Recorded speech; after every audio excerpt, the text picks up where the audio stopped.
Hello everyone, welcome back to the channel. My name is Andre and I'm your bookworm, and today we have another book chat about Lord of the Mysteries. The topic for today is the transition that Klein has had throughout the several personas that he's incorporating. Like he started as Klein, who actually is Joe Mingro, and then it progresses into Sherlock on volume 2, and then to German Sparrow in volume 3, and now in volume 4 or 5 we also have Dante, or Dante's. I don't remember if it's plural or just singular. But either way, I think each transition we depart further and further from who Joe initially is.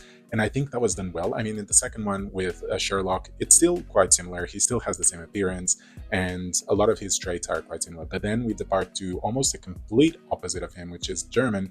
And that was such a cool transition because, again, completely different. It brings us a whole new vibe of who Klein is and a lot of different challenges that he has to face.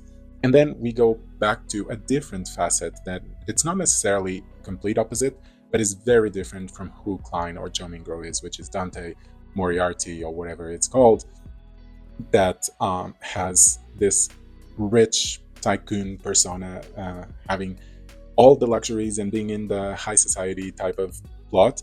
And all of these carry different costs, which is also a really good tool to use for character development. Because as you can see, the transition between Klein and Sherlock wasn't that big, and because of that, there weren't many costs. But as he deviates more and more, there are more costs to it assigned to his psychology. He starts getting more problems, mental problems, and he starts getting closer to becoming mad because of all these different personalities that he has to incorporate, and because he starts losing himself by being so much of the other characters. And I think that was fascinating, and it was really well done.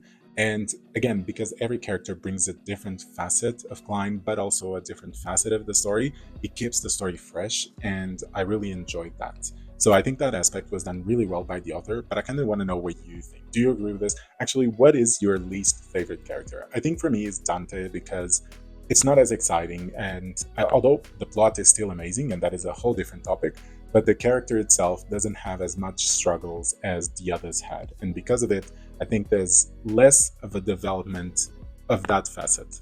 But let me know, comment down below, and if you're new, don't forget, subscribe, like the content, and you shall be seeing me on Thursdays and Sundays, okay? See you soon.